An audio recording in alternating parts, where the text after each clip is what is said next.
Michael, welcome back to the show, man. It's been a couple years. I think the last time we sat down was at probably a Texas Trophy Hunter show in San Antonio or Fort Worth or something. I think it was, man. It has. It's been a while. Yeah, yeah. So, I guess the first thing I want to ask is how is T-Bone doing? He's obviously been in everybody's thoughts and prayers, and I felt kind of like a jerk because my Instagram account got deleted, and I was texting him trying to see, hey, if it comes down to it, can you help me out? And he just didn't respond. And him and I text back and forth periodically on stuff. I was like, man, T-Bone's just blowing me off. But Right. he hadn't put out there publicly that he was fighting cancer. And then I saw on his page and I was just like, oh my gosh, dude. I sent him I wasn't rude to him. I just said, oh, I guess he's just not responding to me. And then I just sent him a note. It was like, dude, I and everyone other than your closest friends and family had no idea you were dealing with this. And if for anyone that doesn't know, he had to have one of his legs amputated below the knee, and he's been in a literal fight for his life. No doubt, man. It's been a tough go for my man T-Bone, and he'd been dealing with that. I think it was called fibrosarcoma. Mhm. It was basically some cancer that had popped up on his right leg, and so yeah, he went through chemo to not necessarily deal with that on his leg. They just wanted to make sure that cancer hadn't showed up anywhere else in his body, and so it was a precautionary kind of an aggressive tactic to make sure that there was no other cancer cells in his body. And based on what all the doctors have told him that T-Bone has relayed to us, it went well. It did good. And so far as what was on his leg, the only way they felt confident to make sure that cancer was took care of there was to amputate his right leg. So obviously it was a middle of a thigh Oh, amputation. But based on right now, Cable, he has been fitted with a prosthetic. So the big man, hopefully, will be on some type of wheel soon. And his attitude has been amazing. We're kind of like a lot of the other people. We do a lot of prayer and we talk to them. And usually when we do, it's usually cutting up and checking in. We have a bone collector group text that uh-huh. every day we communicate.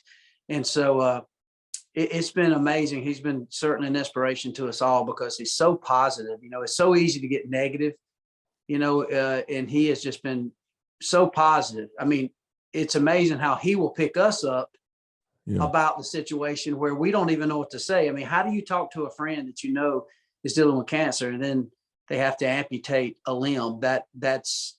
That's tough. That's tough on you as a friend. And then Yeah. you think, well, it's the friend that's having this done. And so I've been overwhelmed at just how strong T-Bone is mentally.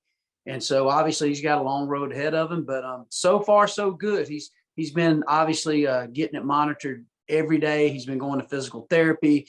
He's been working with the people who are designing and putting this prosthetic together. So we'll see, Yeah. man. But based on T-Bone, the way he goes about things, I expect a booger to be right out there this fall hunting somewhere. I really do. I think he's going to come on strong. And so the prayers and the thoughts and everybody just reaching out has been good. And you're right, Cable, for T-Bone to not hit you back within a day or two, something like, Yeah. man, did I piss him off? I mean, what Yeah. did I do? I haven't Uh, even talked to the guy. Why is he mad? And so, yeah, that's not like T-Bone. And he was going through a lot. And he didn't even share this with us until a long time. And he basically just wanted to understand himself, him and his wife and his son, to figure out exactly what was going on. So when he did talk to you or me or anybody, he could say, here's exactly what's happening. Here's what I'm up against. And then, you could specifically let people to know what to pray about. mhm. So he really was very private about it until the moment came, like you and like our audience and the people that watch Bone Collector and, watch these podcasts and listen to these podcasts, realize that, wait a minute, T-Bone is missing. Yeah. He went AWOL. Is he mad? He wasn't showing up on our shows. He wasn't in the interviews. And, we'd show up for appearances and like, where's T-Bone, man? So even us, we didn't really know what was going on. We knew he was going through some health issues, but, Mhm. sometimes you just keep things private. And I think that's one thing that we realize through social media and everything we do. There are certain things you kind of keep close to you and your family. Yeah. And so, but also T-Bone feels like that all the people that follow him, that they are family to him too. And I think that's how we all look at it. sometimes everything we say and do, you might not agree upon, and that's the way it is in family. But, we don't look at fans as fans. We look at them as family. And so, so as soon as T-Bone knew what was going on, he not only shared it with us and his immediate friends, but also his immediate family of fans that feel like they're a cousin or a brother of T-Bone. So it was flattering to get the feedback too. Mm-hmm. Yeah, I saw he was out fishing recently though. So he's not letting it keep him down. And like you said, his attitude has been amazing. For anyone that's been following, you can see that it's contagious, the positivity. He's the kind of guy. So my wife, not a hunter, occasionally will shoot a gun with me. She'll go hunting, but she's not a killer. And Right. we went to this archery thing at Cinnamon Creek one time, and I've been trying to teach my wife for years how to shoot a bow, and she saw Travis was there, and he's like, "Oh, he can teach me." I was like, "What? Yeah. I've been trying to teach you, woman." No. T-Bone can teach me. I've seen him on TV. He knows what he's talking about. It's so funny. He did the same thing. My wife, like when it comes to a bow and arrow, you can't even get her to listen to me. I can say anything. I can, see something's going on with her bow, and I say, "Hey, we need to fix this." Like, don't touch it. Let's call T-Bone. And so T-Bone also taught her. He taught my wife, and he's the gospel truth when it comes to archery, at least in our circles. And and if I'm ever struggling or anybody close, he is a great instructor, and he's got very good patience. And the good thing is he can teach somebody the right way the first time versus, I look at a lot of my habits. I don't do everything perfect. And T-Bone's like, and I'll ask T-Bone, like, "T-Bone, if I'm doing that right?" Like, "No, Waddy, you don't do this right. You don't do that right. But listen, you got a proven track record. Just keep it the same." And so he's just awesome, man. He's like Mr. Miyagi of bows, man, for sure. Yeah, he really is. He really is. So how's your turkey season been? It's been good. It's actually been very, very busy. And it seems that 90% of what I'm doing now, Cable, is just really going with a lot of people, a lot of partners, a lot of celebrities, a lot of influential people in our space. And I feel like I've been so blessed to kill a lot of turkeys. And so for me, I feel like more of an ambassador trying to give back and to try to introduce to people this love and this passion for turkey hunting. And it's been really cool. And oddly enough, people ask me all the time, how many turkeys have you killed? And I'm like, man, not enough. And so obviously that's why we work so hard with NWTF and Turkeys for Tomorrow, and we're trying to understand what's going on with the turkey populations around the country, because we really love to hunt them. It's one of the most intriguing, fun species to hunt because it's very tactical. You have to have a lot of knowledge. I mean, you can just walk out in certain areas and have success killing a turkey, but if you really get deep into it, it's one of the deeper hunting sports out there because you understand the language, you understand habits, you understand what trips are trigger, you understand different stages throughout the spring. So it's a very tricky technical animal if you get past just man, I got lucky and went out there and killed one. So I love it. And overall it's been a really good spring. We've got a lot of good footage.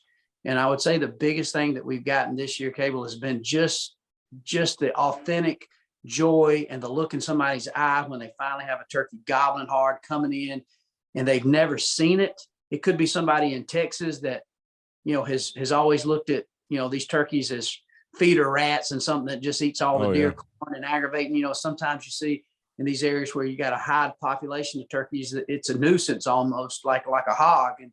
But when you see somebody get a chance to hunt them in the springtime of year and they bite hard on a call or bite hard on a decoy and they're coming in strong, it's a different adrenaline rush that they've never seen. So I've really enjoyed capturing that on video and being part of that type of hunting this spring in the last several years. So it's been nice.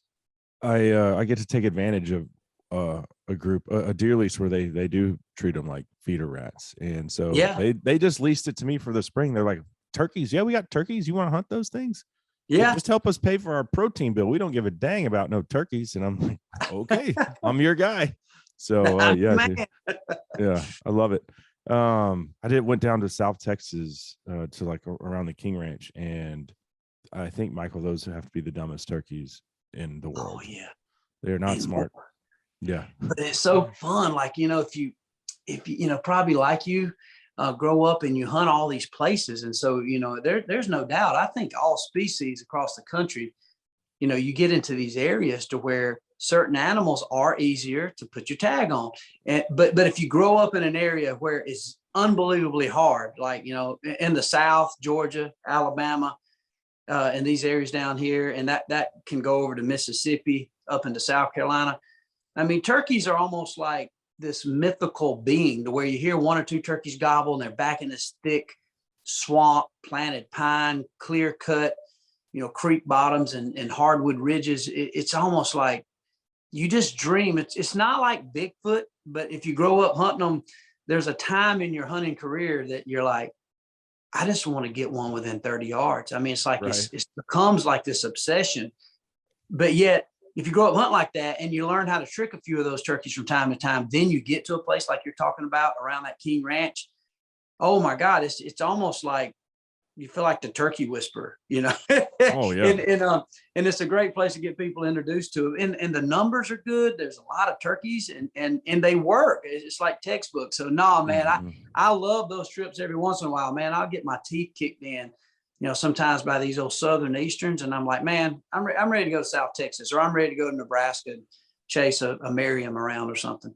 All right, so that leads to the next question: which subspecies is the least intelligent? And I ask you at this time of year, I ask everybody that's a seasoned turkey hunter, because I've only ever hunted Rios, Right. and I think we're gonna do a Merriam strip in New Mexico next spring. But we've spent a lot of money in Texas on Eastern reintroduction, but you get your 4 turkey tags, and only one of those can be an Eastern, and they're only in a set few counties. And I've seen them, but it's never been in the spring. I've never hunted them in East Texas. So anyway, you've hunted them all. I think, no doubt, I would have to say that the Merriam is typically the easiest turkey. However, a lot of it, I think, is based on environment and population of those turkeys, because I've also hunted Easterns, say in Tennessee, and it was as easy as any turkey I'd ever shot out in Nebraska, where they worked to the call and gobbled, and they were 100% Southern Easterns. I've also hunted Rios that were just amazingly easy, like literally, like get a box call or a good pot call, and I mean, try to start a fire with them and have turkeys gobbling and coming, to the point where they're working so good that we're literally trying to get the east sun on them coming in. Like, okay, that turkey's into the sun, let's not work that turkey. But then again, I've also been to these places like you're talking about, maybe a deer lease, and be working a promotion, and somebody say, hey man, I got some Rios if you want to come hunt, and be in the heart of Texas. And I'm talking about these turkeys are as smart as any Eastern I've ever hunted in Alabama. But if you want to go by the stereotypical rule of intelligence, I would rank the Eastern as the toughest. Then I would probably go down to maybe a Rio and Osceola being second, depending on the situation. Osceolas, which live in South Florida, what's difficult about them is finding a good place that you can have access to hunt. But by rule, an Osceola turkey, whether it's public or private, they are very attitude oriented. So they're like a mean banty rooster. They're smaller in stature, and they just have attitudes. And so they're easier to manipulate, in my opinion, based on aggression. They're very active to strutting decoys, to Jake decoys, and they respond. But a lot of times it's finding an Osceola that's the tough part, not tricking them. And so after that, the price tag on those hunts has gone up, and it's unbelievable thing. Yeah. And I would say that, yeah, because it's the only place, Right. And so if you're really a true authentic chaser of a Grand Slam, anything south of Gainesville is considered an Osceola, based on, NWTF, as you would label them and register these turkeys as a Grand Slam. However, a lot of your old school turkey hunters still want to get very south. I mean, they like to get south of Fort Myers. And so you get down into that Okeechobee, you get down into that Immokalee, those tomato farms. And I mean, these turkeys are black winged. They're smaller. I mean, 13, 14 pound turkeys, and they are mean as a dead gum striped snake, son. And finding them is hard. And the price tag on those turkeys are pretty expensive. You're talking $2,000-$3,000 for a turkey hunt, or one turkey. And however, what we found is since the Grand Slam has become popular. The protection, especially on these private places, or, they look at these turkeys as a valuable asset. So they protect them. And so therefore, when you go, you're going to have an amazing experience. And so it's a cool place to go. But no doubt, I would say, your Easterns are your toughest by rule. I'd say in certain situations, a Rio and Osceola will be next. And then for sure, you marry them. You marry them by rule is your easiest turkey. And that's what I like to do. I usually take my family out in late May because, you've just you're tired. You've got chiggers and tick bites all over you. You're scarred up. You're exhausted. You got red eyes from chasing them because, obviously we go hard after them all spring, trying to take a plethora of different people and partners. And then it's so nice sometimes to get out to Wyoming or Nebraska, South Dakota, and you got turkeys that you can pull out a call and really make them respond. And a lot of times they're looking for love and they're just coming, and they'll come over mountains and valleys. But then again, I've also been to places hunting Merriams, and some of the people listening that's maybe went out there to where them turkeys will just whoop you like any Southern Eastern will. So, but by rule, no doubt, the Southern Eastern, typically Georgia, Alabama, Mississippi, those areas in through there, even North Florida, are your most aggravating turkeys to kill. If you're very efficient and filling your tags there, you can just kill turkeys anywhere, in my opinion. But you get up into Tennessee, those turkeys, by rule, in those places that have a lot of turkeys, they work a lot better. They're more visible, and you can kill them. I would say even a below average turkey hunter can find pretty good success in that area. Right on.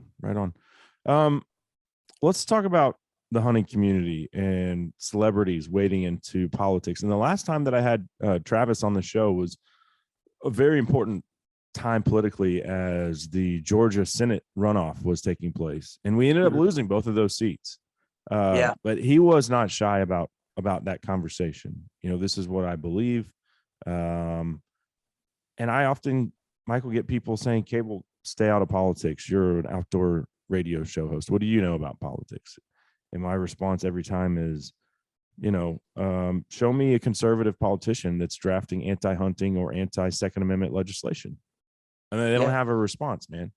And so I'm curious as to what your take is on that, because I think there's too many of us out there, and certainly y'all's influence is and your reach is much larger than mine. But I feel like there are people within our ranks that are letting us down by staying silent, staying on the fence, and are afraid, like, well, financially, is it going to be a sound decision? Well, at the end of the day, if the Second Amendment goes away or they keep treading on our rights as a hunting community, what does that even matter? Right. No, I 100% agree, Cable. I mean, first of all, I think it has changed since our time frame. I don't think we're too awful far apart in age, but I do remember a time to where politics was something that was kind of kept quiet. Maybe that Sammy Kershaw song, remember, it was politics.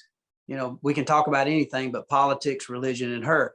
However, we reached a tipping point. And what I mean by that, I do think we've never seen this volatile of a time change of the fabric of America changing. I do think it's already changed. All you got to do is see what's happening out there. So I think what happened, people like you and I who grew up, who knew election was coming, and sure, when we got 18, we would go and vote.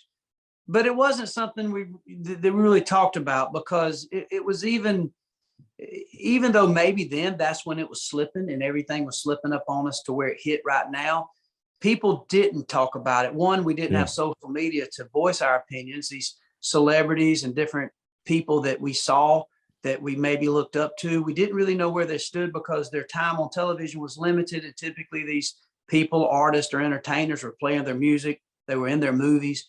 So I think what's happened is it become almost two sides, which always has bothered me in the unity of things. But I also understand that different people believe in different things. However, when you look at our community, when you look at hunters, and now we're up to almost 14 million, we gained hunters through the pandemic. I think what you find, if you really look deep at the root of all the hunting community, the majority, the vast majority, are very sound. They're hardworking Americans, and I think that they're the best Americans. So people say, well, you shouldn't vote just on hunting. I mean, okay, you're going to vote for this guy because he believes that wolves are there's too many people there. And so, so when you look at this, situation, it is more than just hunting, because at the base of these hunters are hardworking people. They're hardworking, tax-paying people, and they're trying to make America better based on them being an asset to America, not being a liability. So with that, even amongst that core, what you find is even all of us don't always agree in things, just like in the hunt community. But at the base of that, you find this really just true American essence of what America was created and established on. So I do think we do need to speak up, because if we're not careful, not just hunting, our Second Amendment, our free speech, and our opportunity to come on here like we're doing now and talk about anything we want to talk about, it can be infringed upon. So it's more than even just a Second Amendment. And so when you look at what's happening and you're looking at the biggest people that are being punished, it can be the hardworking people. And race can be used as that, as something that's used as some type of card that could say that this is what's wrong. It can be that, well, these people crossing the border, illegal immigration, and we should have a bigger heart. Or it can be that, well, you shouldn't hunt the wolf, or you shouldn't do this, or you shouldn't have the right to have an AR, or you shouldn't have a right to have a gun at all, and you should be more government mandated. Then you look at the pandemic and I look at that as a vicious attack on independence and freedom. And I feel like there's a lot of propaganda that's being used to divide us, to conquer. And I think sometimes they're using it to cause a great catastrophe so they can be financial gain, and a lot of other things. And used to, when you said stuff like that, you felt like this big conspiracy theory or possibly a madman. But now we see it. And then if you really study history, from the civil wars that's been fought across the world to even ours here in America, or our one in America, you look at all the wars, you look at all the division, and you look at the way these dictators and these governments have run, and how they've used propaganda, just like they did, that Joseph Goebbels did in Nazi Germany. It's real, Cable. And so I do think, from Luke Bryan to Blake Shelton to what you're doing on your podcast to what I'm doing on my platform, we don't have to be a fanatic about it. But I'm definitely not afraid when people say, well, how do you feel about this? Then I will say, absolutely. I thought Hillary Clinton was the worst thing that could happen for America. Or how do you feel about Donald Trump? I can say, mean tweets, seems like he's pretty proud of himself and got a lot of ego. So did my football coach. He was tough too. You know, he wasn't politically correct, but does he love America? And was he working for the people that were really working in America, that were getting up, driving trucks, that were getting up, teaching kids, that were getting up and getting their kids to school, for the construction worker, for all these people? Yes. Was he really active and excited about the people that laid around on their couch and played video games, that wondered what the government would do to them? Hell no, he didn't. He didn't really care for those people. And to be honest with you, nor do I. I have a great amount of sympathy and empathy for somebody who hasn't learned to be motivated, that certainly in one way might become a victim of their circumstances, but yet we all have. I mean, I'm looking at two country boys right here that had a chance to make a living in something that we can't believe that we even get to do. That's what happens in America. But if you don't think that we haven't been kicked in the face, if you don't think we haven't been bullied, if you don't think we haven't been criticized, there is nobody immune to hard times. There is nobody immune to certain oppression if you just let it happen. Every race, every situation, every culture has been tremendously mistreated. But the old saying, you get knocked down, you get back up. So for me, my vote and my team is the people that have been knocked down that get back up. Those are the people I want to help finish, get across the line, because I know those are the same people that's going to pick me up when I fall, or I'm down and out, or in a financial situation. I'm not looking for the government to come in, because historically, the government, the more control they have, the more puppets we become, and the more catastrophic it becomes, and we become enslaved. So that just kind of is a short story of my political views. And so for me, I don't look at certain things. I look at who is on my side on those views, and that's who I'll fight for. Obviously, I'm a hunter. I'm just a simple guy who likes a good homegrown tomato and some Silver Queen corn. And I love a good country meal, and it's gather around family and friends. But I also work. I'm mandated to pay taxes. I'm mandated to do my part for the county and the city that I live in.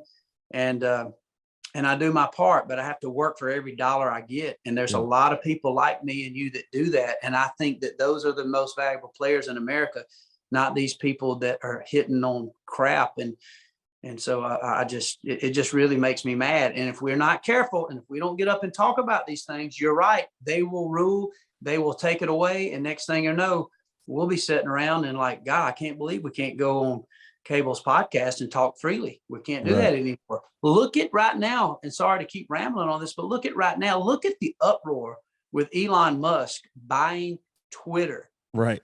And with insane. That's insane. With the simple foundation point, he believes that nobody should be censored, and now even some conservatives and Christian-based people could say, well, I don't want my kids on Twitter because what is going to be on there? Nobody truly knows. But he's basically, to me, it's politics. He's trying to say, if you want to go and say these things, if you want to go and say, hey, man, I don't know about all these, these shots and boosters. And I don't know, is it COVID really killing people, or is it remdesivir when they get treated at the hospital? Well, again, even somebody hearing this, like, shut up, Waddell. Well, at least you should be able to explore it. I don't know exactly what's going on. And the reason I don't is because we don't have enough information. It's a one-sided narrative with these social media giants on everything from climate change to all these things, to wars, to Ukraine and Russia. We only know what we're being told. And like Denzel Washington said, if you watch the news, you're disinformed, and if you don't watch, you're uninformed. And so, what is the truth and what is not? And the only way you get the facts, and the only way you become a good hunter or a good carpenter or a good truck driver, is you get everybody talking, and then you can pick certain things out of there, and you'll start finding out the truth through your own experience and your own experiments and experience. And that's what happens right now.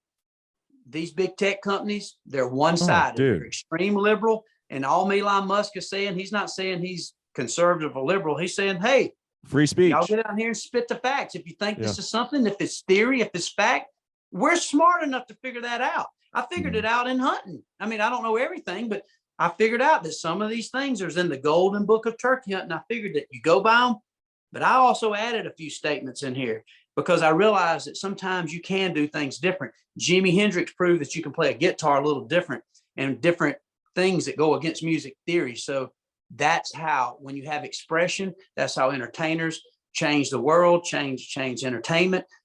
That's how hunting has changed, and that's how everything. So the only way we understand medicine, the only way we understand politics, the only way we understand what's going on is for free speech and free debate and have an opportunity to talk. Have you, and I'm asking because I have had this happen to me, have you lost sponsors or opportunities to work with companies because you will talk about stuff like this? No, I've come really close a couple of occasions with the bigger non-endemics, and after conversation, they basically, saw my side of things, and I'm not, and with that, I'm not against really anybody. I'm very, actually, believe it or not, even though I'm old country boy, I'm very open-minded, and I become very open-minded through travel. When you go to all these different countries and hunt, and when you go to every state in the union to try to, hunt turkeys or deer or elk where they're located, you find that there's a lot of people that are different than us. You realize that there's a lot of situations and areas that maybe have it a little better or sometimes even a little worse. And so you become open-minded to people's views.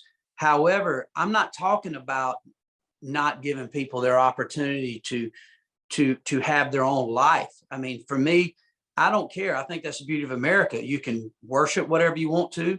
I love Jesus, but if you want to love Satan, then that's your situation, and you can pay the consequences, or I can pay the consequences for my beliefs.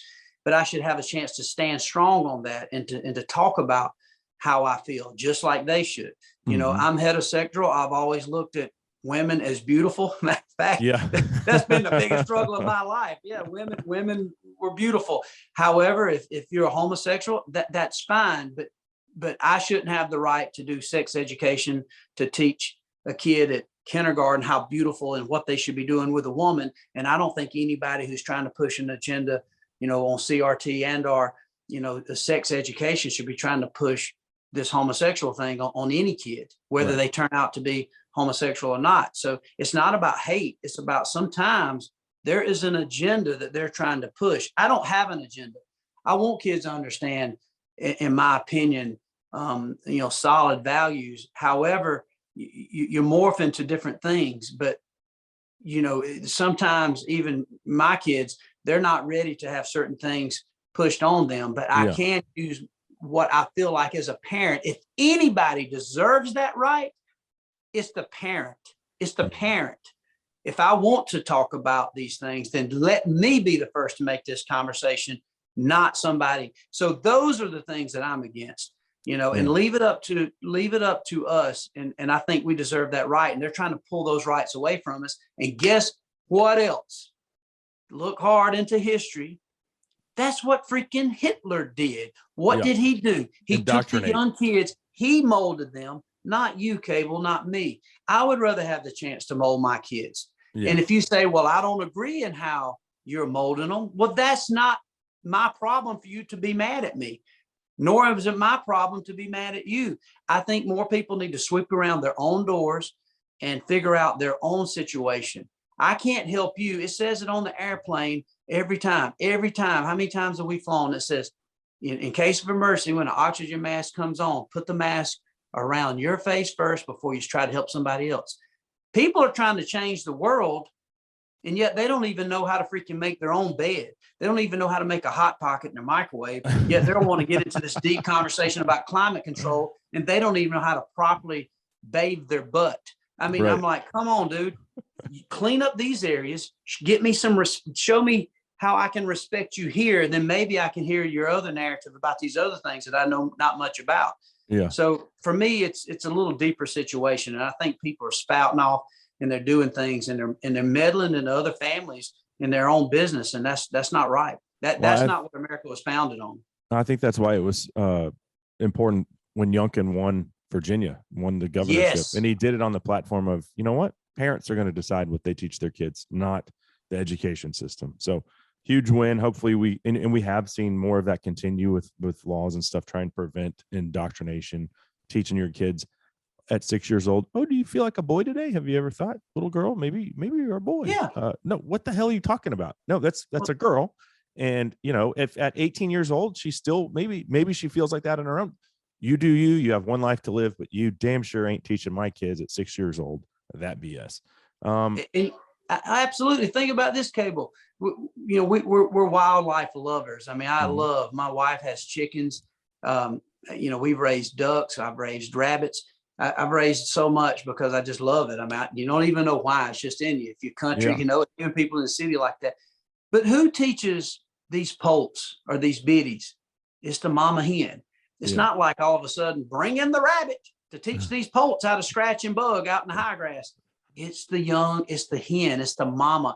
The responsibility lies there. A fawn deer, who takes care of this? It is the mom, the doe that birthed her. So why are we bringing in this case, in my opinion, sometimes predators to mentor our kids? I know we're still humans, but leave that up to me. Yeah. Now, if society and me or you prove that we are just a terrible parent and we're evil and we're abusive, then absolutely, I believe in the foster care system. But I don't need, I need teachers to teach my kid, to help me teach them how to read and write, to teach them things that are fundamentally sound. And then when you start looking at, they're going in there teaching them that white people are bad, that you are bad, you should feel insecure, or you should feel weird that you do like a girl if you're a boy, or you're a girl and likes a boy.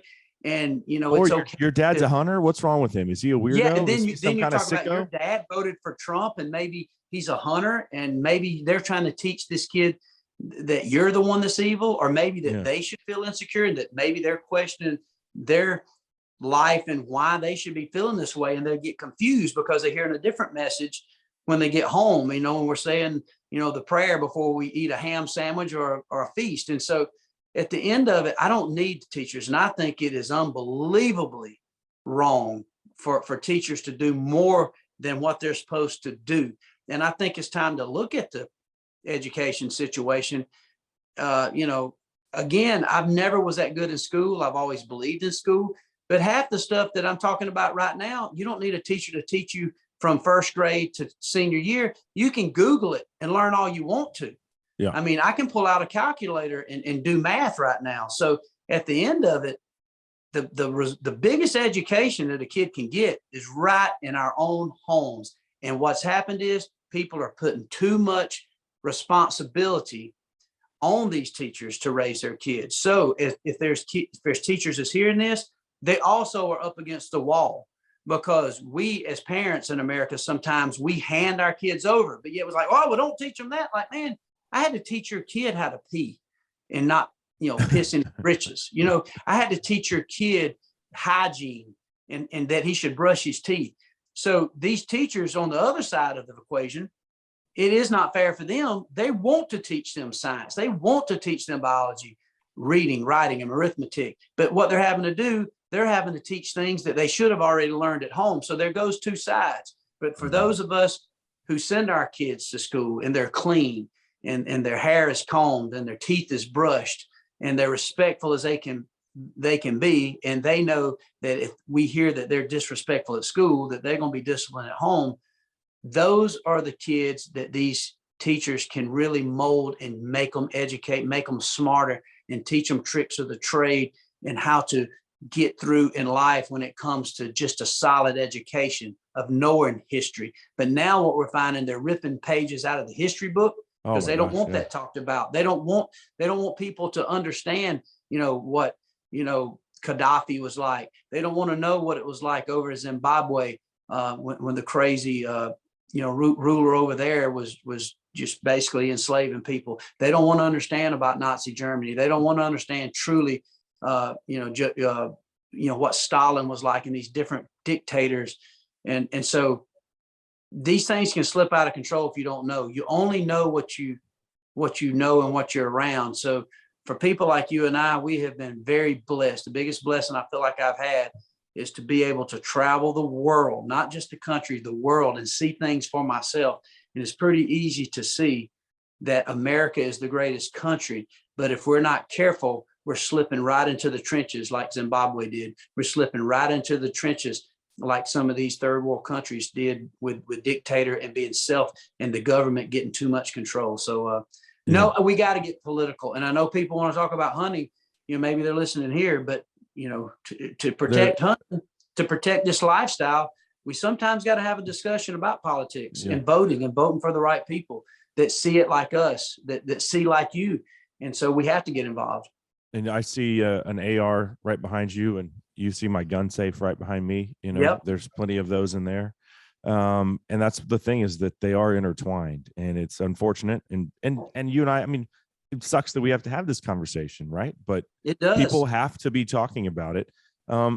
You mentioned 14 million hunters, and I wanted to ask about hunter recruitment, because I have based my career on the strength in numbers. We need more hunters.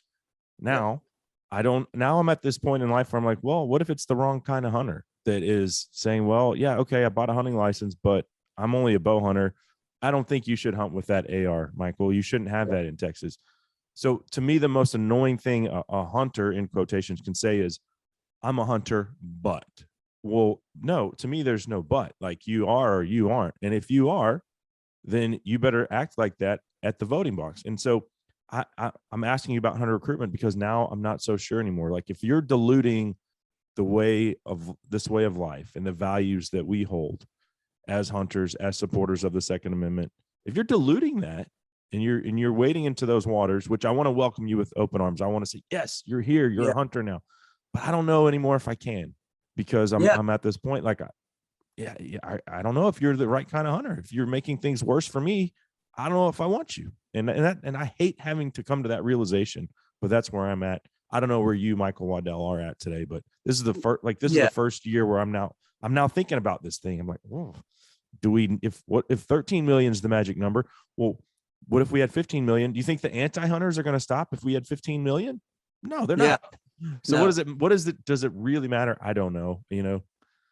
Well, I think what you're feeling and saying, Cable, is yes, our job has always been is to share what hunting is really all about and the joy of it. And I've always thought it's one of the best things out there. First of all, even though it's state and government controlled by rules and regulations, you really think about it deep. Hunting is not a privilege. I think most people think of hunting as a privilege. It's not. It's just like protection. You have the God-given right to protect yourself, and you have a God-given right, and we are designed to hunt. We are just the descendants of the best hunters out there. I mean, there was a time when you didn't go to the grocery store. Now, I know people say, well, that you can't make that a relevant narrative as to where we're at now because we have grocery stores. Well, that's wrong, because in the end of it, canine teeth are moved to tear beef and chicken and meat. And then when you look at where we're at now and the potential of food shortages, why should anyone depend on Winn-Dixie or Publix when they have it right here? Now, people say, well, I don't have land. Well, there's public land everywhere. And if it really got down to it and it hit catastrophic, I can promise you it's going to be hunters that share, that feed, that figure out how to help their neighbors. I know we can't help everybody, but we can try. So the fundamental right to feed yourself, to defend yourself, to have a chance to hunt, we are designed to hunt. No different than the lion, no different than the shark that roams in the waters across the Atlantic and Pacific. And I think society has dumbed it down. So I think what's happening, if we think of ourselves as a hunter, we think about our own personal rights. And then because we are law-abiding citizens, but every time we go to a state, we will read the rules and regulations as it pertains to what we can and cannot do. If we can bait, if we cannot bait. Can we use this decoy or can we not use a decoy at all?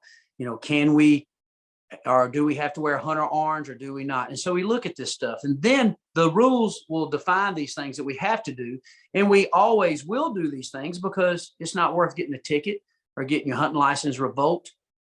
But the art of hunting is more than just a state right or a government right. It's a God-given right. And so it's not a privilege. And so we are privileged to have a chance to hunt as many places as we do. So what I think's happening in these rules and regulations, then you throw in the word ethics, these hunters that are coming into it, some of them are bringing the same bullshit that we're wanting to vote against, which is this communist Marxism type of, well, you know what, Cable, love your podcast. I like it when you talk about squirrel hunting, but I very much disagree in deer hunting.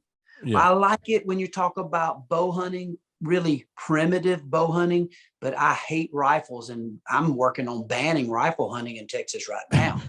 Well, I am so sick of these people because that's the same dictator communist situation. Those are the same people that at the end probably hate Elon Musk because they want everybody to live their life, not just in hunting, but is showing you an example of the narcissism and the entitlement that people think, and they think if you should do this, or you should not have a White House, and you shouldn't have a blue car. And you ask, well, why? And they say, well, because I don't like them. Yeah. Man, kiss my butt, dude. This is not America, and this isn't hunting. There are so many species of animals that I could care less about hunting myself. But I have friends and people that I don't even know that might want that opportunity. That's their God-given right. And there is hardly no animals on the endangered species. And we have proved that conservation only lives through hunting and responsibly hunting, not through the ethics of how you killed it, but by mandating and controlling these populations, both the predators and the prey, and for us to take control and to take care of this. The good Lord can take care of this, and Mother Nature can take care of things, but it's way more brutal than the fact of manipulating a turkey with a decoy versus just calling him in because this is the only way to do it, and and I can't believe you would hunt a deer over a feeder in Texas. God, that's not hunting. You're a bullshit hunter. And so anyway, I get so aggravated at that because here's the deal. People like you and these people, I got nothing to prove to them.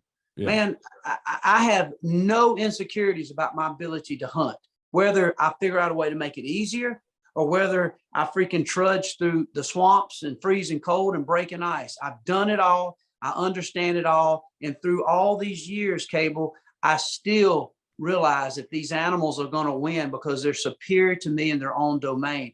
And so when you look at that, hunting will always be a challenge. And every year we're trying to create different tactics. But I think at the base of what you're saying, I agree, because I don't like these Marxist, communist, narcissistic people coming to tell me or anybody how they should do it. Yeah. The states and the government have already mandated the rules and regulations. That's fine. Now, if you come in and you can prove to me that what I'm doing or you're doing or anybody is doing is detrimental to these species and they're exterminating them and putting them on the endangered species list, now I will listen. But you better educate me, because I don't think you have a stance to stand on other than I just don't like muzzleloaders. I just don't like crossbows. That's not enough. You need to shut up. I don't like thermal imaging. Yeah. I don't like thermals. Don't shoot hogs with a thermal. Yeah. That's not fair. Well, hey, guess what? Those are pests. We don't even call that hunting in Texas anymore. That's just pest removal. So yeah. Shut up. I don't think it's fair that Tom Brady freaking has got a supermodel can throw a football better than you and I. Yeah. Is that fair? I mean, I ain't got no control of it. Ricky Carmichael's, I love motocross. I will never in a million years be able to ride a motorcycle like Ricky Carmichael. I do think in the world, if we realize there's some things that's not fair, but what I like, my dad says all the time, he said, what he said, I ain't saying I'll be the equalizer, but I can find one. And, and so in that, I also feel like part of my job and your job is I use an example of, let's just, we'll roll into, say, turkey hunting. Yeah. Well, man, I was obsessed with it ever since I've been about 13, 14. When I tell you obsession, like, man, I drove mamas, aunts, many people crazy, always calling on my turkey calls. And I was obsessed with it. That obsession led to world championships, grand national, state championships. So I really feel like, in a very trying not to be arrogant when I say this, I do have an advantage when I walk into the turkey woods with my calls. Now, the number one thing, I think woodsmanship is what helps you maintain and fill tags. But you combine me with a property I know, the complete understanding of a turkey, with just those calls, I have an advantage. So do I sit here and tell kids that the only way you should go kill a turkey is to spend exactly the amount of time, or maybe it's a 40-year-old man who's just getting into turkey hunting. He don't have the time, nor is he going to have a wife with the patience to sit here and hear him yelp day in and day out. Right. Maybe he don't have the time to sit here and focus his whole life. I had the time when I was that young. I was focused on baseball, football, and turkey hunting. That's it. And maybe, a little old girl that I could send a note to check yes or no if she'd be my girlfriend. Yeah. That was it. That was it. My mama had me a few chores. Right now, man, I got bills to pay. I got all kinds of things. I got to figure out how to get to my boys' t-ball game. So even me, I'm not brushed up on my skills as a turkey caller to go compete against Dave Owens or Matt Van Sice. I'm not as good as those guys. But at the end of it, my job has always been, I get a chance to hunt every day in most opportunities to gain assets and to use product and to develop product to help hunters be successful. So I do take it very serious that I can say, hey guys, I know you don't call like Dave Owens. I know you can't call like Matt Van Sice, but I got a couple tricks that anybody can do, that your wife can use. No different than who can fish like Kevin Van Dam or Jesse Wiggins or these guys, that are, or Andy Morgan. I mean, they can catch fish anywhere. But, I love to watch MLF and I love to watch these guys' tips on YouTube because I'm a rookie fisherman. I'm not that great at it. I love to hear them say, hey, man, if it's a sunny day, use this lure. You know what? Get that wacky rig out around the dock. And if you really want to catch them this time of year off these points, get you a crankbait, reel it this fast, maybe a little flutter in action. Oh my God, that's subtle, that's simple. But he just taught me quickly that the day I get to go fishing with my wife or my kids, he taught me a little tip. The reason he knew this is because while I was turkey hunting, or while somebody was driving a truck, or somebody building a house, or hanging sheetrock, or laying concrete, Kevin Van Dam was fishing. The same thing goes for turkey hunting. Why does this turkey keep kicking my butt? You know, I've killed a lot of turkeys that was easy there in Texas, and all of a sudden I got this one Rio. I know it's him because he's missing 2 tail feathers, and I can't get this turkey in range. Well, he's only getting a chance to hunt him on a Saturday and Sunday, possibly before his kids' recital, before his kids' ball game, maybe before church. Well, guess what? I've already got 5 days on him. I hunted Monday through Friday, and I want to be able to say through social media or TV shows, say, hey, that turkey's been whooping you. Try this. And I take great pride in teaching somebody. Well, you got somebody yelling out there, well, it took no skill to do that. No, it took a hell of a lot of skill to find that tactic. Yeah. While you were sitting around rubbing granola on your skin and fine oceans and essential oils, trying to look good for Instagram, I was trying to figure out another tactic, crawling through the swamps and the briars, because I did not want to let that turkey win. Now, had I let the turkeys win, you're damn right I had, because I'd have given, 15, $10, $20,000 a year to NWTF. I'm giving back. I'm trying to make sure that I'm maintaining the proper habitat. And in process of owning land and having leases, I make the decision that I'm only going to take 1 turkey here, 2 turkeys there. So even though my limit says I can take this, I'm taking way less. But in this instance, I'm still trying to create different tactics. Who cares how you killed it? Stay within the limits of the state, and also limit yourself. You don't have to limit yourself on how you do it.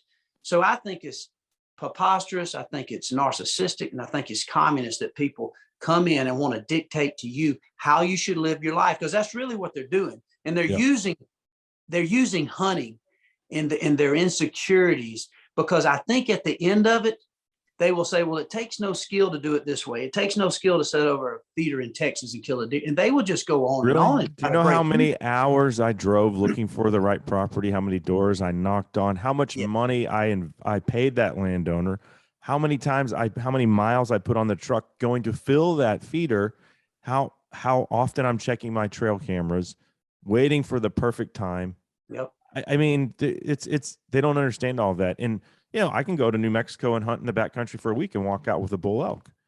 Yep. That might still not equal the amount of time I put in to kill that whitetail buck at that feeder. No. No. And I love them both equally. I love it all, dude. I don't care. I don't hunt dogs. I don't hunt deer with dogs, but my buddies in Louisiana do, and they can legally do that. Right. That's not for me. So, but I'm not going to tell them they can't. And this whole conversation, Michael, stems from, and this is why I want to say thank you to you. You put this out on your Instagram. That's why we're having the conversation, and we're getting to it last, but that's okay, because we've already kind of gone over it all. But I just wanted people to hear what you wrote. Hunters don't have to agree on tactics or even ethics, but should always respect rights. I'll never get bogged down telling someone how they have to do it, but rather fight for the hunters that even hunt species in ways that I don't. We all have different and enjoy different things. America. And I loved it, dude. And I was like, okay, you know what? I just want to have you on. And here we are, like I said, getting to it at the very end. But the whole conversation stems from when I read that. I was like, I haven't talked to Michael in a while. This stuck with me. And I just wanted to say thanks to you, to Nick, to Travis for putting yourselves out there. Because like I said, there's a lot of Western, and it's kind of the new Western thing. Influencers and people that just like, we don't touch politics, because if we did, we know you wouldn't like what we had to say. So that's exactly why they don't touch it. And to be honest with you, you can tell by the way they're trying to mandate what you should do and what I should do. And that goes past hunting. And that's what's easy. If you have common sense and you can look into these people's personalities, that gets back to why you feel the way you feel about it. It's not that you don't want to see new people. Anybody, man, I've seen so many people this year kill their first turkeys. This year so far, I've seen 5 new people that are all hunters. Now, they all hunted deer, they hunted hogs. Some of them were big game hunters. Somebody like a Jimmy John, who last year I saw get his first turkey with me at Blake Shelton's place in Oklahoma. He's obsessed with turkey hunting right now. I'm completely obsessed. He's like giddy and shaking and so excited. I mean, spending time working with him. He called in his first turkey, a Rio in Oklahoma. And I'm telling you, it was just like, now make no mistake, Jimmy John is a billionaire. I mean, he's a legitimate billionaire. And if He you makes a good sandwich. yeah, makes a good sandwich. But you look into Jimmy John's life, and he's very transparent, telling you about the ups and downs of his life, and becoming a very wealthy man and being very unhappy. To see this man who has anything and everything he wants to be able to take a little bone collector slate call, and he yelped him in a turkey. Let me tell you, Cable, I almost got teared up. The happiness, because it was the same happiness that I had at 13 when I got my turkey with my dad. It was the same happiness I had when I saw my young kids be successful and know that I was kind of setting them on a way to understand the balance of nature. So I think at the end of it, a lot of these people want to be seen different than it really is. Because if you hunt enough, you'll realize that it's very technical and it's very tough. But then they are things that we can go, or those days we go into the woods to where it is so easy that it's amazing. And then they talk about, well, that requires no skill. I'm going to tell you something. I feel confident in my skill and my ability now. But when my dad first put me in a deer stand, 11 years old, I had no skills. I knew how to look through a scope. I knew how to aim. I wasn't that good a shot. I knew nothing about whitetail. Nothing about whitetail other than they were brown. The male, I were told, had antlers. The females didn't have antlers. I knew nothing about the rut. I knew nothing about habitat. I knew nothing about trees and acorn trees, persimmons. I knew nothing about, oh, deer, why they're in the standing corn or cut corn. Oh, because they like the corn. I didn't know why they were in soybeans. My dad sets me in a tree stand. A deer walks out. I shoot it. Now, keep in mind, it's old school. So I'm 11 years old. My dad sets me up in a pine tree, 20 foot above, no safety strap, 30-06, fully loaded with an extra clip in my pocket, 180 grain, bullets, soft point. What was those bullets called? But 180 grain. I remember that. That was what you deer with. Anyway, I killed 3 deer that morning. One of those deer ended up winning the big buck contest. When I tell you, wow, I had no skill other than maybe I was a decent little shot for my age, I won $700 gift certificate. I can use the same story of taking my 4-year-old son and putting him in a redneck blind and killing a doe. He's killed 4 deer since, and he's 5 now. Honestly, he has no skill set when it comes to deer hunting, but I showed him how fun it's going to be. You tell me right now where I said in my skill set, you tell me and come back, and if we had the same podcast to interview my 5-year-old son now when he's 21, that skill is going to come. I just introduced him to that. Whether it's cooking, whether it's cleaning, we ate ribs out the wazoo, and it was good. We didn't have the skill to cook them, but through the enjoyment of eating that rib, we learned that we need to develop skills. So people need to shut up on this stuff. They have no skill now, a lot of them. They don't know what they're talking about. When they're saying that fanning a turkey is 100% foolproof, have no problem with them using that tactic. But don't give me this line of BS to say, well, it's pretty much done deal. It's like shining deer. That proves to me in one sentence they know nothing about turkey hunting at the level that they think they know, because it's not. There is not a tactic that's foolproof. And especially in this circumstance, it just shows that for some reason in their own imagination, maybe it was a little bit of an experience, but based on just them getting on this social media platform and trying to hear what other people are saying, they're believing the hype of what they see and what they hear on social media. I believe in what I see when I'm hunting an animal. I believe in a tactic, and what I'm passing on is what I experienced in the situation, whether it's using a fan, using a decoy, using a call, using slipping and sliding, using shirt and shot shells, extended choke tubes, and shotguns, and tactics that I've learned from you, that I've learned by myself, that I've learned from Nick, T-Bone, Jim Shockey's. Man, I sponge it all in. Now I can spit out statistics based on my living, not some freaking 24-year-old kid who's out there telling me that I'm a fool or a clown or somebody else is because they use a certain tactic. They know nothing at the level they think they know. The reason I know this is because Cable, every year, based on these adventures, I will shoot maybe 5 or 6 turkeys myself. And I really have pushed back on that number. I used to shoot a lot more. But on average, I see 25 to 50 turkeys die a year through guiding, through taking people. That's the number one thing my wife and I have committed to, and philanthropy, rather than just giving, say, $10,000 or $20,000 to these nonprofits. We still are members. We still do these things and we still give. But to donate a 2-day turkey hunt at NWTF or donate something to a charity. And most of these times, man, I've been blessed that they're, the top situation. I remember we had one particular hunt that auctioned off $130,000. Oh my God. Somebody gave to go turkey hunting. And now, granted, it wasn't just about me. It was about, they were going to give probably a significant amount back in philanthropy. And it just so happened that this on the ticket in this auction tripped the trigger. But you think when they went with me, they were wanting to hear me say, hey, thank you for the donation to this organization and this nonprofit. But today we're going to let them win, buddy. Today we're going to let them win. And I know you watch me on video, but I'm going to tone it down. I'm over that part of my life. And I'm actually going to use a hickory leaf and I'm going to use an old wing bone. And look, here's an old shotgun that my great grandfather had that won't shoot past 15 yards. Come on, man. Thank you for the 130,000. Man, kiss my ass. These people don't realize these people that I took, they are millionaires. And I'm not even trying to say that that's all I hunt with, celebrity millionaires. But the big picture is, if you don't think that these ain't the people that's going to come back and spend in philanthropy, if they can give $130,000 to go turkey hunting with me, I think it would be too hard for them to give $100,000 for turkeys for tomorrow. Why? Yeah. Because they just love turkey hunting now.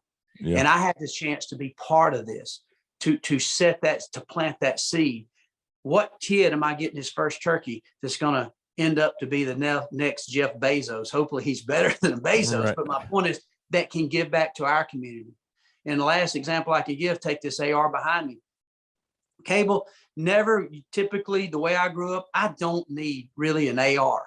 I use it some. You know what I use it for? That's a little 223. My 5-year-old shot his 4 deer with that gun because it's got a collapsible stock, no recoil, some horny ammunition, and no deer has went past 40 yards after he shot him right behind the shoulder. So I never had a lot of experiences with an AR. I grew up on bolt guns. I grew up on the old semi-automatic 742 Remington Woodmasters. And I grew up, if you had money, you got that old Brown and BAR, man, with a gold trigger. That was a rich people gun, So that AR to me was actually, speaking of Nick Munt, which I thought he was going to join us on the podcast. He just texted me. He said, shoot, man, sorry. I know. Came up. That's all right. That's all right. Well, that gun there, Nick Munt gave me this gun as a gift, and I love it. But let me tell you, even though I don't have an arsenal of ARs, if you think for a minute I'm going to vote against somebody having the right to have that gun, you're wrong. I'm for the guy who wants that AR, because here's what I know. An AR is efficient as they can be. Man, old country boy, some of these other guns that not even on the list, they're probably way more dangerous than AR if somebody in the Madman or some of these real tactical people got a hold to, let's just call it a Benelli shotgun with some buckshot. What if they walk into a club? Now, I hate to even bring that up, but my point is there's been so much attention on this that people miss the big picture. And I'm glad you brought this up, because it did. I've been talking nonstop on it and I'm fired up about it. I think people don't understand the big picture. They get hung up on these things that they think they know. And then the more they talk, it just proves how ignorant they really are. So my final conclusion on this, whether people hate me for it or whether they love me for it, I will fight for every hunter out there, even the ones I don't like, even the ones I think are to a degree narcissistic. I'm going to fight for the dog hunter. You're right. I didn't grow up doing a lot of dog hunter. I've done it a few times, and to be honest, I had fun. I'm going to fight for the guy who wants to bow hunt with a compound bow, as well as the one who wants to use a recurve. I'm also going to fight for the guy who says, man, my shoulder's a little off, and to be honest with you, I can't shoot a bow good. I want to use a crossbow. I'm going to fight for the guy who wants to use, an old flintlock muzzleloader, as well as the guy who wants to use an inline. And I'm also never going to call a rifle hunter a sissy, and I can't believe you rifle hunt and you're not even a man. You should pick up an archery gear. I'm going to fight for everybody. I'm going to fight for the guy who wants to fill his turkey tags with an old shotgun and just using maybe a wing bone call. That is so cool that this guy has got this vibe of how he likes to go to the woods. What's not cool is for me or him to dictate to me, this is how you got to do it, and use some adjectives and be disrespectful in the process of how they live their life. Because if you do that, what's next? Are you going to look at my wife and say, I can't believe you'd marry a blonde? Yeah. And you painted your house this color? Oh, and I just found out, dude, you're hunting in a 4-wheel drive pickup truck. What a sissy. It doesn't stop. Yeah, So if we're going it's to a talk slippery about slope. freedom, we're going to talk about America, you better learn to respect. And then we can also take scientific and biological data, and we can see if what we're doing is detrimental to these animals. And if you can prove that, my ears are open. Prove to me that a Remington 12 gauge shotgun with high brass 3 to 3.5 inch shells is the reason that we have a decline in turkeys. Now tell me that, and I'll say, well, maybe we should hunt with a 410 more. Right. Or say, prove to me in scientific data that the use of a gobbler decoy or a feeder in Texas is the detriment and near exterminating the wild turkey populations. Now me and you're listening, because that's past how I thought that if somebody wanted to do it, they could. Now you start dipping into some real things. But what you'll find that's not the case. I don't think that's the case at all. And there's no scientific data to prove these things. All they got is they don't like it, and they can't just stick on the fact that I'm not going to do it. They're going to fight to the end because they don't want you to do it. Because my opinion is they're not that great at what they do a lot of times, and they don't like success. And so I've come to the conclusion that some of these hunters you're talking about, their good day of field is knowing you had a bad one. That is not the people I want to celebrate. And these are the people that have a dusty trophy room. They settle on, they put all their stance on what they've scored, and they feel like they're this big guy. And they figure out a way when they see somebody that did the same thing. Well, it couldn't be that they're as good as me. They have to find something to give them some criticism on, because how can anybody be equal to me? Yeah. I'm trying to tell everybody that hunts, there is nothing I do that you can't do. Nothing. I'm not the messiah of hunting, nor is anybody. I'm not this Billy Badass hunter. I'm trying to say, if you watch Bone Collector and you watch me hunt with my friends, that it's only badass that I and you can hunt. Now, if you pick up some tips and some tactics, because I can't say that me and Nick Munt hasn't been a game hog. If I go hunting, I want to be successful. I want us to be successful. I want my lemon of doves, but most of the time we fall short.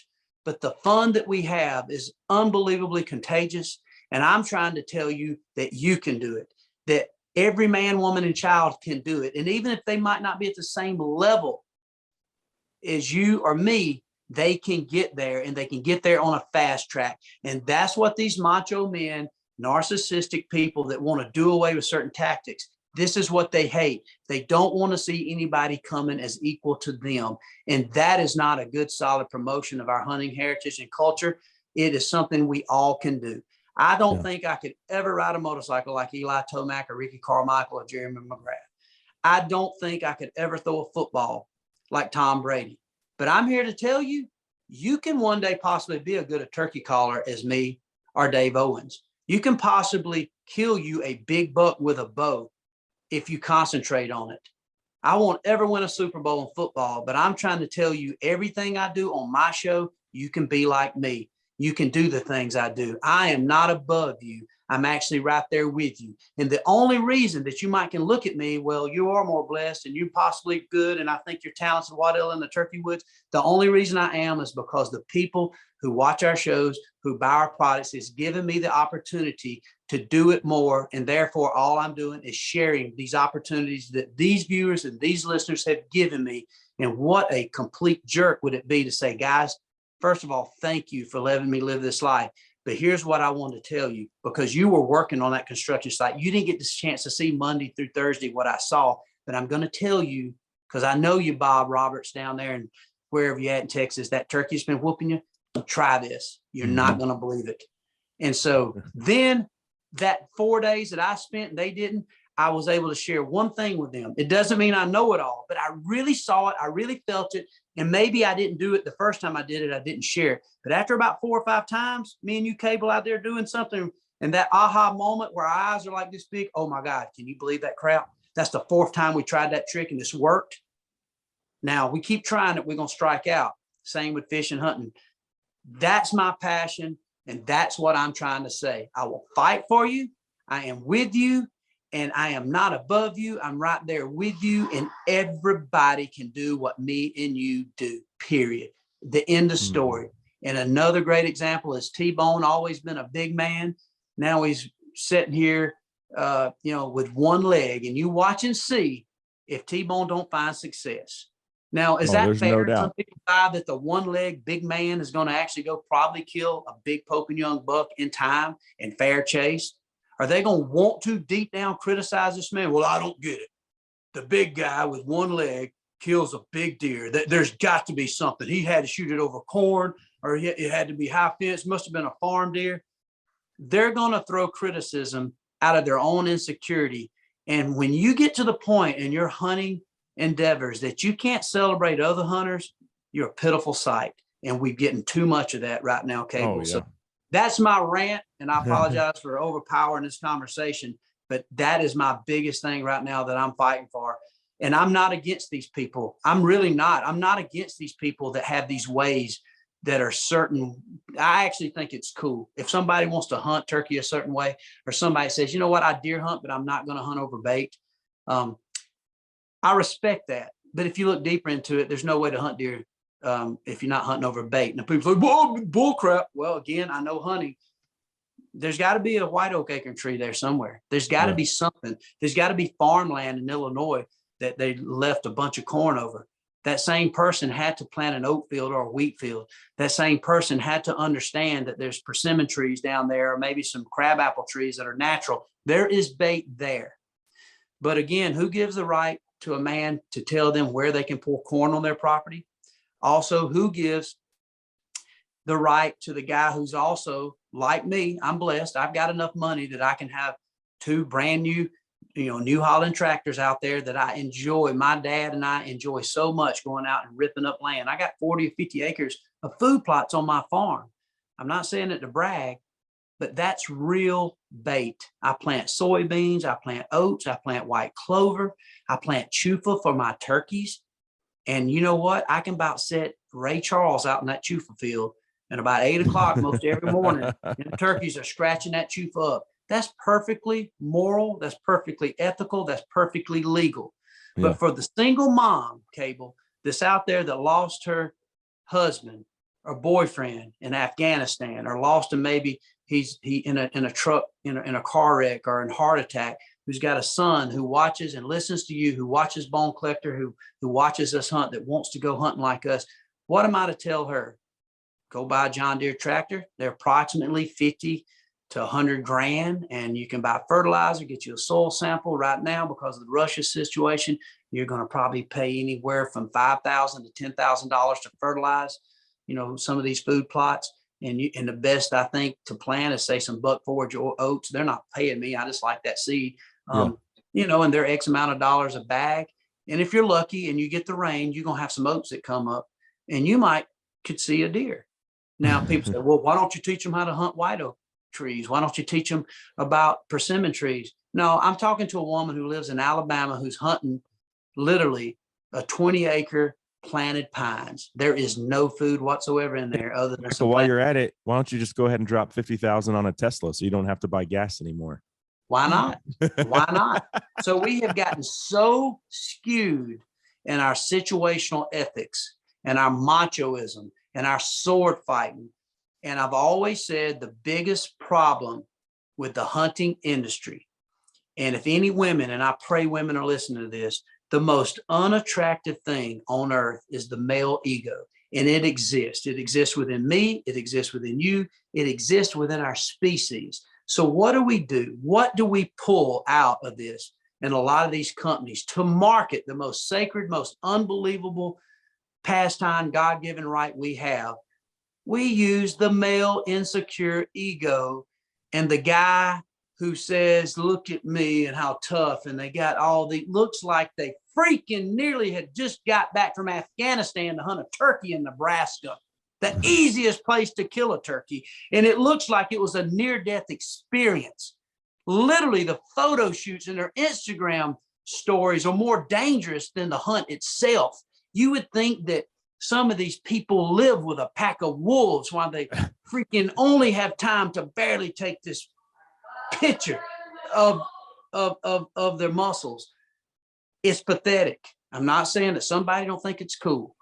That's fine. But at the end of it, smile, be happy, hunt, and it's for everybody. It's for our children. It's for our wives. It's for all of us. So that's it, Cable. Like I said, sorry for the long rant, but no. And bring I'm back passionate about bring that. back the tailgate photos and the trophy photos, because, and I get so annoyed. I'm looking at these, and I'm not saying that like a picture of you looking at your rack of this buck that you just shot isn't cool.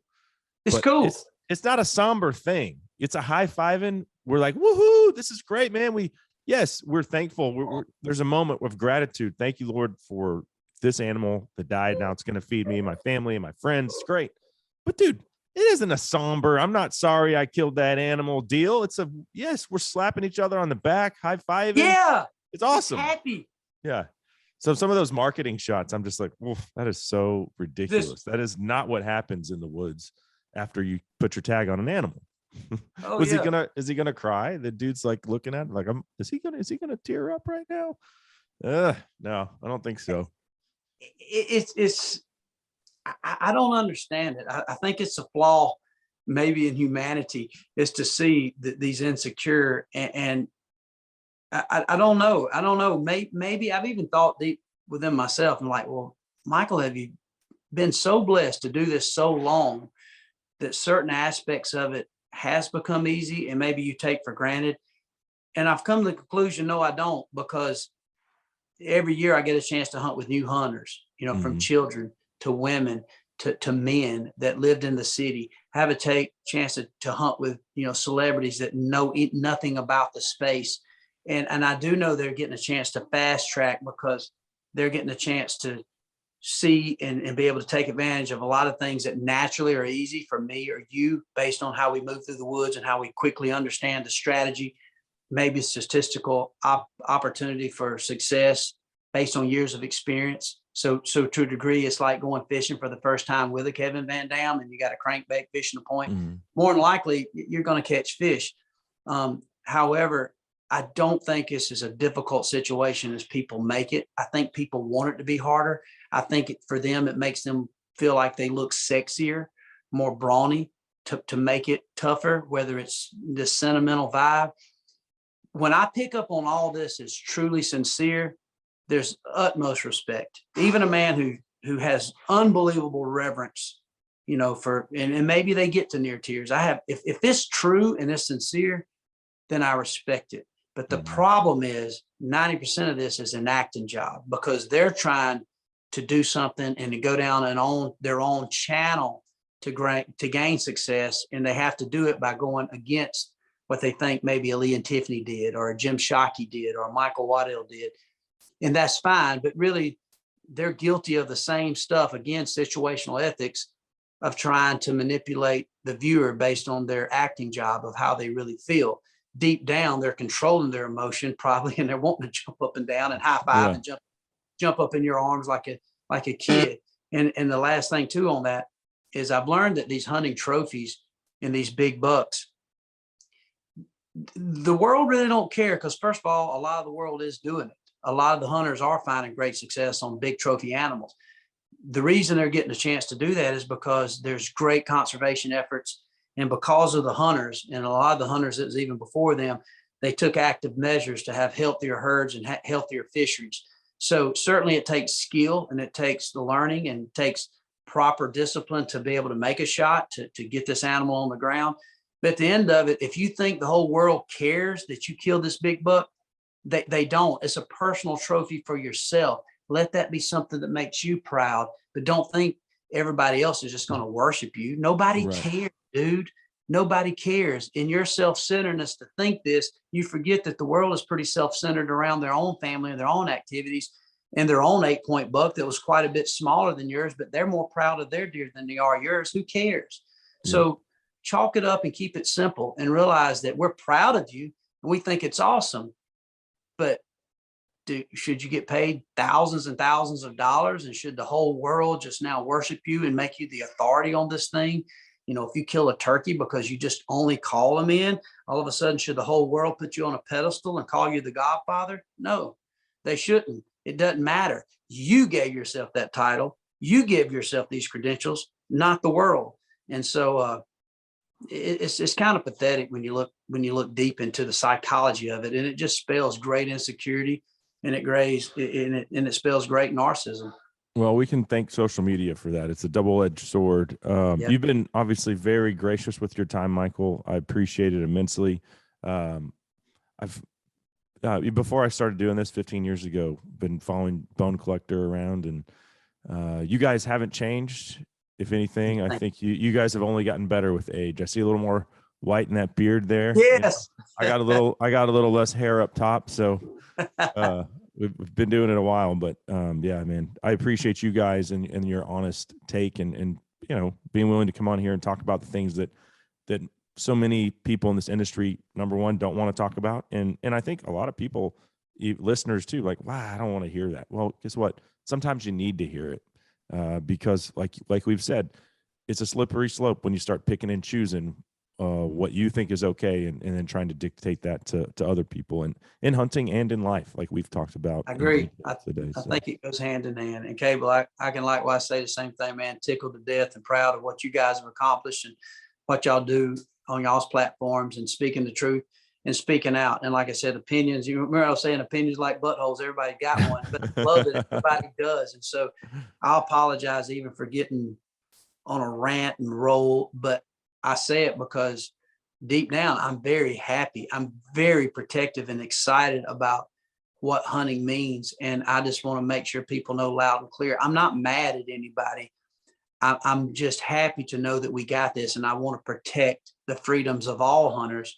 And I think when it applies to the authentic hunters, I think we know way more than what people realize. I think we know equally a lot of what these biologists know. I think a lot of these biologists that are hunters, I trust them, but a lot of these biologists don't spend the time in the woods that even we do. Yeah.